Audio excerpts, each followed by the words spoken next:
अपने YouTube channel fast story पर आपका स्वागत है। आज हम बृहस्पति देव की कथा सुनते हैं। बृहस्पतिवार व्रत कथा। सालों पहले एक गांव में ऐसा गरीब धार्मिक ब्राह्मण रहता था जिसकी संतान नहीं थी।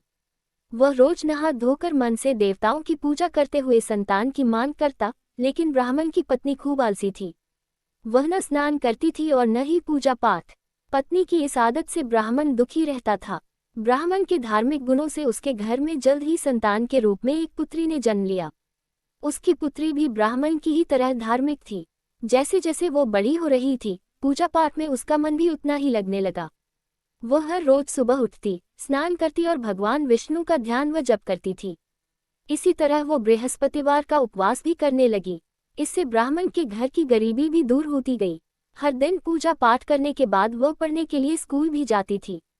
स्कूल जाते समय वह अपनी हाथों की मुट्ठियों में जौ भरकर स्कूल के रास्ते में गिराती थी। जब वह स्कूल से वापस घर के लिए आती तो गिराए गए जौ के दाने सोने में बदल जाते थे, जिन्हें उठाकर वह घर लेकर चली आती थी। एक दिन ब्राह्मण की बेटी सोने के जौ सूप से साफ कर रही थी।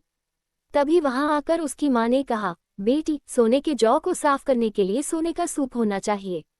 ब्राह्मण की बेटी को मां की बात एकदम सही लगी। उसके अगले बृहस्पतिवार को उपवास रखने के बाद उस लड़की ने बृहस्पति देव से सोने का सूप मांगा। ब्राह्मण की बेटी हर बार पूरे विधि विधान से बृहस्पति देव की पूजा अर्चना करती थी। इससे प्रसन्न होकर भगवान उसकी सारी इच्छाएं भी पूरी कर देते थे। इसी तरह उन्होंने सोने के सूप वाली प्रार्थना को भी स्वीकार कर लिया। अगले दिन हर रोज की तरह ब्राह्मण की बेटी पूजा पाठ करके स्कूल गई और रास्ते में जौ के दाने बोते हुए गई।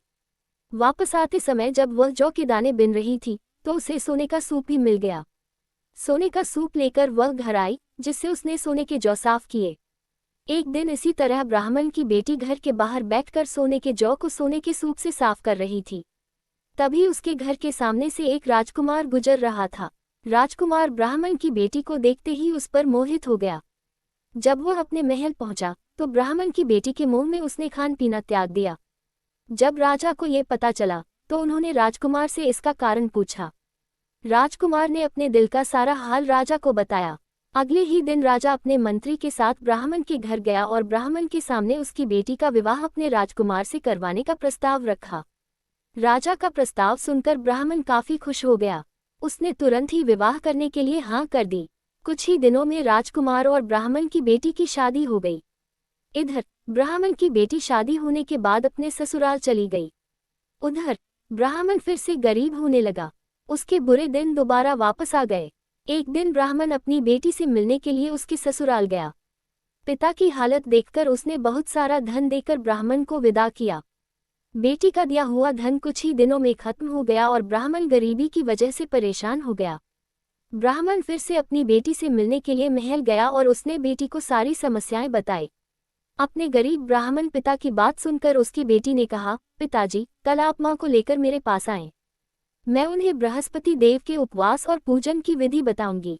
इसे करने से सारी समस्याएं दूर हो जाएंगी। ब्राह्मण ने ऐसा ही किया। अगले दिन वह अपनी पत्नी को लेकर महल में बेटी से मिलने के लिए गया। पुत्री ने अपनी मां को बहुत समझाया कि उन्हें अस्त त्याग कर सुबह स्नान करना चाहिए और भगवान विष्णु की पूजा करनी चाहिए, लेकिन ब्राह्मण की पत्नी ने उसकी एक भी बात नहीं सुनी। वह अभी भी पहले की ही तरह रहती थी। मां की ऐसी हरकतों से तंग आकर एक दिन उसकी पुत्री ने मां को एक कोठरी में बंद कर दिया। उसे जबरन सुबह स्नान करवाया और भगवान विष्णु की पूजा करवाई।